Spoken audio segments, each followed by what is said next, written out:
नमस्कार, मैं बत्सला पाठक। मैं आपसे महाविद्या सॉफ्टवेयर प्रोजेक्ट के बारे में कुछ प्रश्न पूछना चाहती हूँ।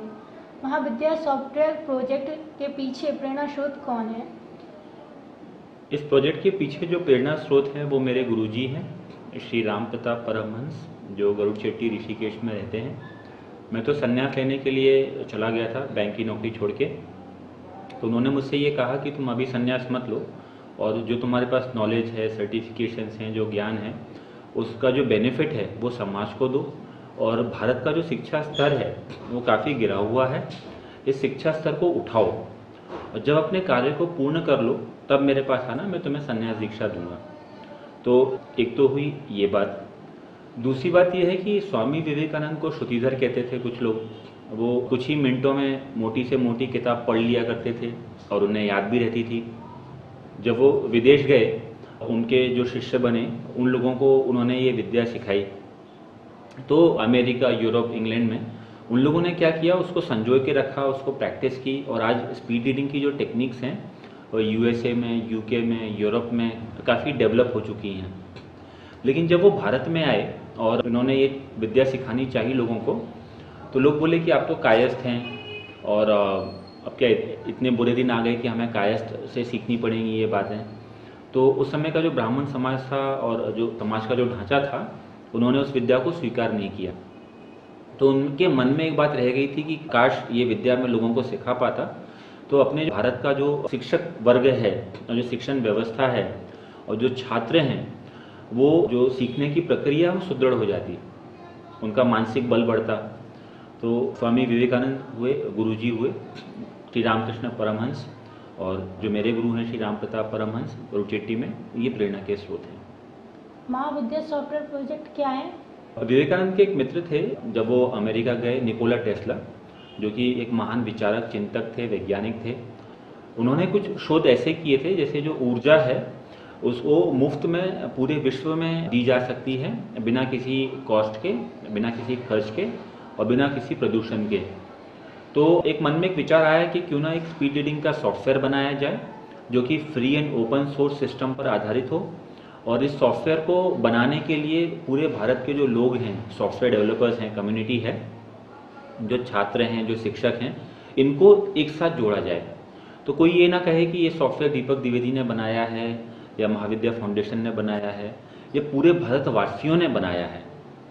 और जब ये सॉफ्टवेयर बनके तैयार हो जाएगा तो जो हमारे माननीय राष्ट्रपति जी हैं श्री प्रणब मुखर्जी, ये जो महाविद्या की टीम है उनके पास जाएगी, उस सॉफ्टवेयर को राष्ट्र के प्रति समर्पित करेगी। ये एक इसके पीछे की विचारधारा है। कितने चरणों में महाविद्या सॉफ्टवेयर प्रोजेक्ट पूर्ण होगा? इसके लिए हमने ये सोच रखा है कि सबसे पहले तो महाविद्या सॉफ्टवेयर बनाना है। तो जो सॉफ्टवेयर डेवलपर्स हैं, जो छात्र हैं और जो कंपनियों में काम कर रहे हैं, उनको एक प्लेटफॉर्म पर लाया जाए, महाविद्या फाउंडेशन के प्लेटफॉर्म पर लाया जाए, और सॉफ्टवेयर निर्माण का कार्य शुरू हो, पहली बात। दूसरी बात, सिर्फ ये प्रोजेक्ट बनाना उद्देश्य नहीं है, हम ये भी चाहेंगे कि जो हमारे छात्र हैं ये पाइथन प्रोग्रामिंग सीखें, सॉफ्टवेयर प्रोग्रामिंग सीखें। अगर आप देखेंगे हमारे जो बच्चे हैं वो आज पीछे क्यों हैं, भाई उन्हें ठीक से इंग्लिश नहीं आती, ठीक से मैथ्स नहीं आती, और ठीक से कंप्यूटर नहीं आता, कंप्यूटर प्रोग्रामिंग तो बिल्कुल भी नहीं आती।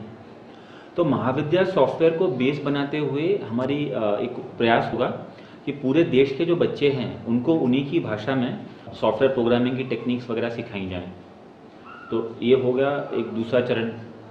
तृतीय चरण में हम क्या करेंगे कि स्कूल, कॉलेज, यूनिवर्सिटी जाके स्पीड रीडिंग की ट्रेनिंग कंडक्ट करेंगे, ट्रेनर करेंगे, और जो हमारे जो सिखाए हुए छात्र हैं वो जाके सबसे पहले हृदय प्रदेश, जिसको आप बुंदेलखंड भी कहते हैं, उसके बाद पूर्ण भारत, इसके बाद तीसरे चरण में जो सार्क कंट्रीज़ हैं, जैसे भूटान हुआ, पाकिस्तान हुआ, श्रीलंका हुआ, सार्क कंट्रीज़ में, और चौथे चरण में पूरे विश्व में ये सॉफ्टवेयर लॉन्च हो और इसकी जो ट्रेनिंग्स हैं वो लॉन्च हो। लोग महाविद्या.org साइट पर जाके इसको फ्री में डाउनलोड कर सकें। इसकी जो ट्रेनिंग मटेरियल है वो ऑनलाइन ट्रेनिंग भी होगी और ऑफलाइन ट्रेनिंग भी होगी, जो छात्रों को फ्री में मुहैया करवाई जाएगी। ऑफकोर्स स्पॉन्सरशिप हम चाहेंगे, और चाहेंगे कि जनता इस कार्य में अपना सहयोग प्रदान करे। समाज के लिए प्रोजेक्ट कैसे लाभकारी होगा?